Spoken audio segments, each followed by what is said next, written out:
Hello everyone and welcome to another studio vlog. I'm Catherine and I'm an artist and an Etsy seller. This vlog is basically going to cover what I've been doing in the last couple of months.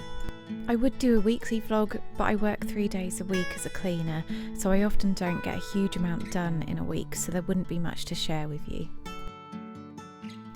At the end of January, I started a painting of my cat Billy using acrylics, which you might have already seen if you're subscribed to my channel, as I put some shorts up of it, and I also put the finished painting on my Instagram. But I thought I'd share the process of it with you. As you can see, I started off with the eyes, which look super creepy right now, but once I start building up the fur, they won't look so weird. This is my second ever pet portrait, so it's still very new to me, and I was constantly learning with this one. I used the detail brush because I wanted to make sure I didn't get any paint on the eyeball, and I just started building it up stroke by stroke, which was obviously a really slow process with such a tiny brush. I ended up painting this in sections and worked my way out from the eyes. I had watched several tutorials that spoke about the importance of building up layers when it came to realistic fur, so I knew that this first layer wasn't going to look good, but I needed to get the paint down to cover the white background, and then I could work on building up the texture and the contrast.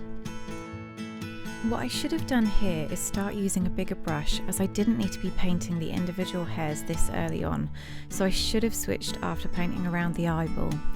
But I did eventually figure that out, and I'll know for next time. So this is the reference photo I was working from, and this is where I'm at the moment. As you can see, I started using the bigger brush on the left side just to get the base layer down. I wanted to get more of the face done so I could see if it was all going to look right before spending loads of time on the detail. So I started working on his cheek and jaw.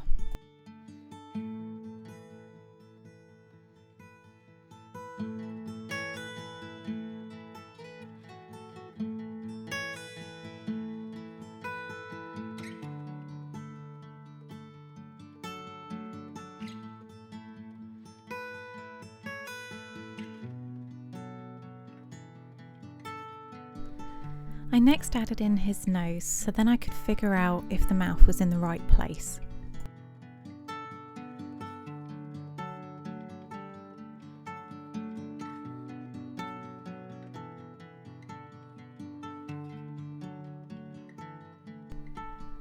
So I'm still getting used to filming everything, and I did miss out quite a big chunk here, so sorry about that.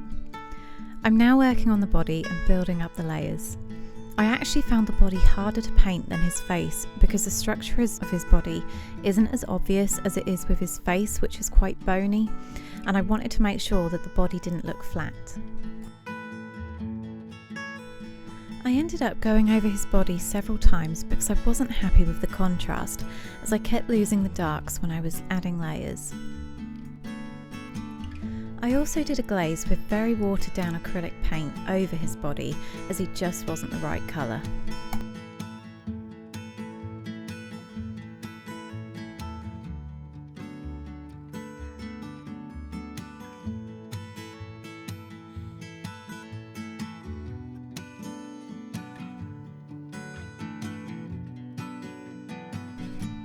And here it is, the final painting. I'm so happy with how it turned out, and it definitely looks like Billy. I learnt so much from this painting, and it made me realise that with some more practice I could potentially start doing pet portrait commissions. But what do you guys think? Do you think it's something I could do, or have you got any advice on how I can improve? Let me know in the comments.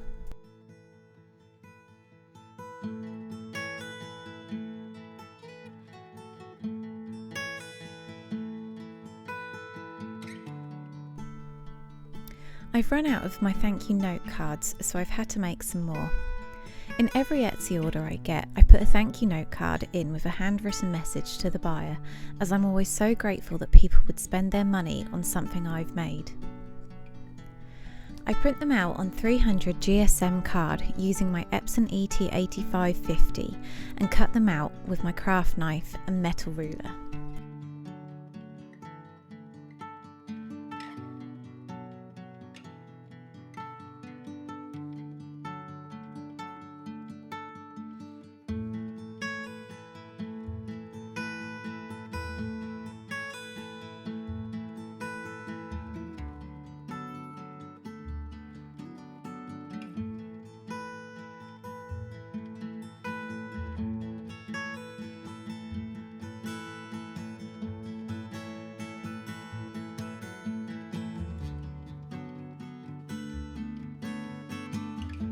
So these are now ready for me to write my message on the back and pop it in with a business card and the order.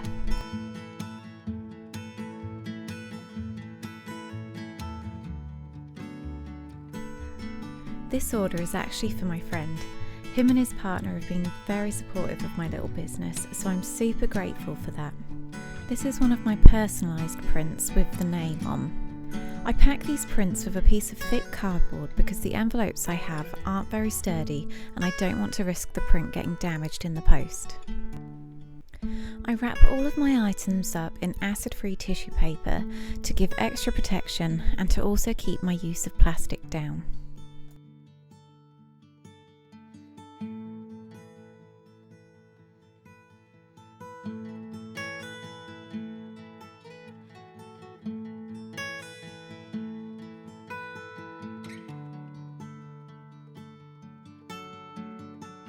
I like to then seal the tissue paper with one of my logo stickers.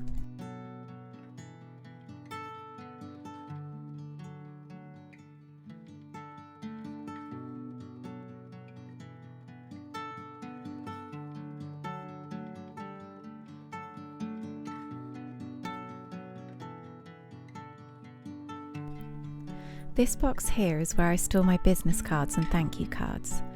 It's actually an old advent calendar and it's so useful for storing small items as it's got all of these little boxes that you can put things in.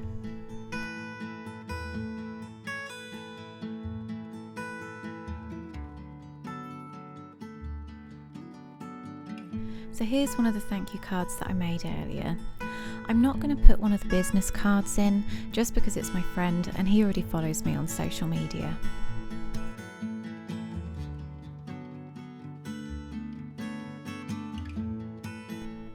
So like I said before, I always write out a thank you note to the customer.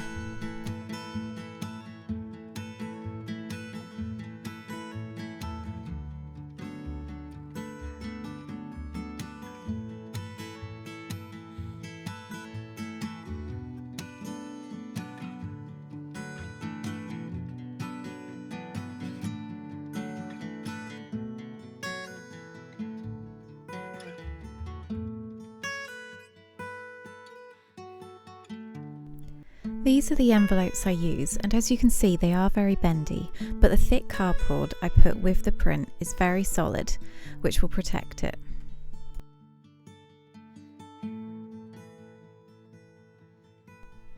When the order is all packed up, I then sort out the postage labels, which I buy through Etsy. For Christmas, I asked my sister for a set of kitchen scales to weigh the parcels, but she actually got me a set of scales specifically for postage, and I actually love them.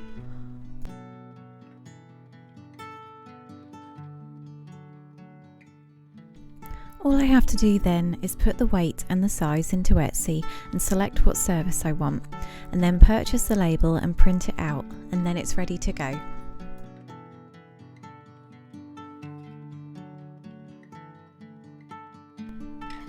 My stepdad asked if I could paint a pheasant for his sister, and he gave me a brief idea of what he wanted. He wanted the pheasant to be sideways and to have a green background. Most of the animals and birds that I've done haven't had a background, so I knew this was going to be a bit different for me.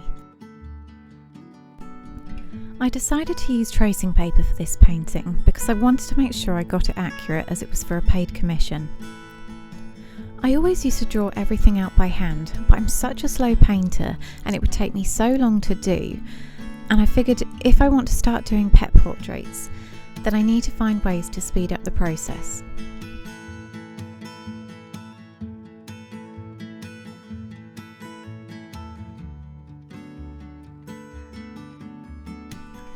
I'm painting this one on an A4 canvas board.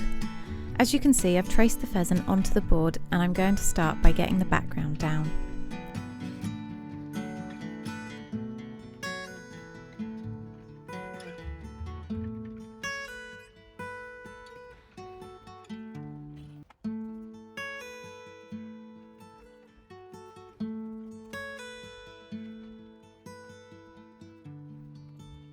I bought this blending brush and I've used it a few times, but it's still shedding, so I don't know if I'll keep using it.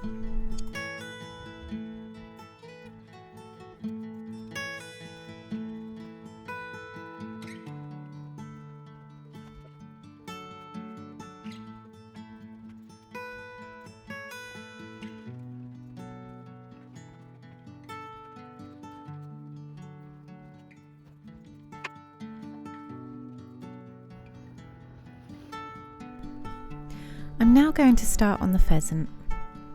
I'm used to painting animals and birds either life-size or bigger, so I can get all of the details in. But obviously pheasants are quite large, so this painting will be much smaller, so it won't be as detailed as I would like it to be. But I'm so glad I get to practice different things with this one.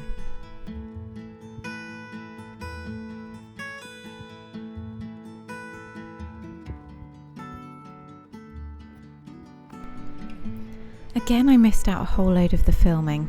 I use my phone to film and it doesn't have much space, so I'm having to constantly move videos over to my laptop, and then I always forget to start recording again. But I've done more work on the pheasant and tried to get in the detail where I can. I'm pretty pleased with the colours, especially with his head, but I do still need to work on the background as I'm not happy with the depth of field.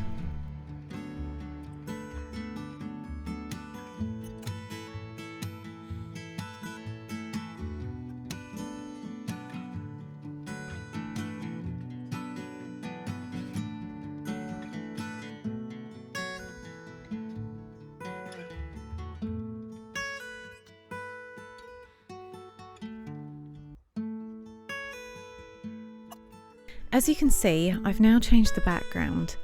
I genuinely had a full-on meltdown because of it and painted over it so many times because I just couldn't get it right. I decided to make the hedge more textured so it appeared closer, and I ended up painting in the grass, which took forever, but I'm so much happier with it now.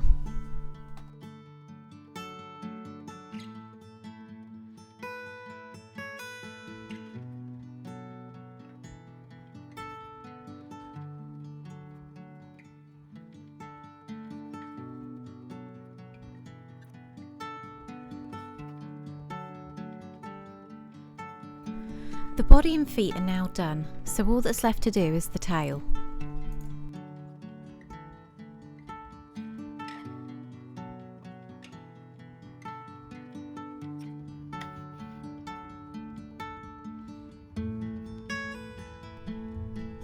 So this is the moment a jet plane flew over and caused a sonic boom, making the whole house shake. Honestly, I thought someone had driven into the house. Once I'd figured out that it was a plane and not my house falling down, I got back to painting the tail and adding in some of the detail.